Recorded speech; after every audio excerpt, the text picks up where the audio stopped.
Matutunghayan muli this Saturday ang life story ni Faye Lorenzo sa Magpakailanman.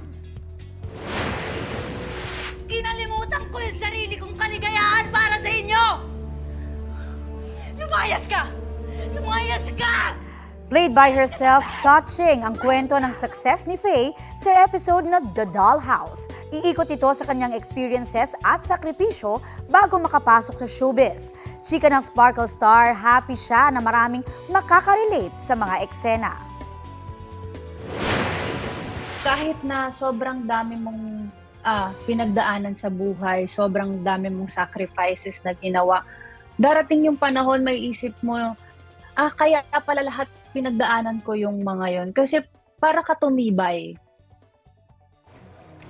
Kapuso, para sa mga maiinit na balita, mag-subscribe sa GMA Integrated News sa YouTube.